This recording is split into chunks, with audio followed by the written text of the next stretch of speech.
Chat GPT ప్రపంచ technology రంగాన్ని కదిలించేసింది.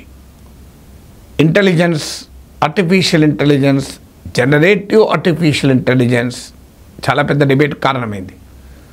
దాంతో ఒక్క చాట్ జీపీటీ కాదు, గూగుల్ జెమినీ, అలాగే మెటా వాళ్ళది లామా, ఇలా ఆర్టిఫిషియల్ ఇంటెలిజెన్స్ రంగంలో అమెరికా ఆధిపత్యానికి ఎదురే లేదు, తిరిగే లేదు అని అందరూ అనుకున్నారు.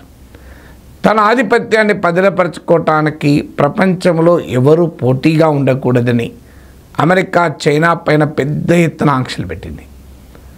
చైనా పైన ఏ స్థాయిలో ఆంక్షలు పెట్టిందంటే ప్రపంచంలో 120 దేశాలకు తమ ఆధునిక చిప్స్ అంటే ఆర్టిఫిషియల్ ఇంటెలిజెన్స్ టెక్నాలజీకి కీలకమైన గుండెకాయ లాంటి చిప్స్ అందకుండా రిస్ట్రిక్ట్ చేసింది. ఎందుకంటే ఆ దేశాల నుంచి చైనాకు వెళ్తున్నాయని అమెరికా అనుమానం. ఇక చైనాకైతే నేరుగా చిప్స్ అందే ప్రసక్తే లేదు. అడ్వాన్స్ చిప్స్ ఎన్విడియా ఆందోళన వ్యక్తం చేసి మా 80% 80% మార్కెట్ పోతుంది అని.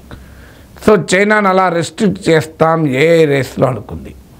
కానీ సంచలనం సృష్టించింది చైనీస్ కంపెనీ డీప్ సీక్. ఇప్పుడు డీప్ సీక్ తాజాగా చాట్ జీపీటీని పోలినటువంటి ఏఐ మోడల్ని విడుదల చేసింది.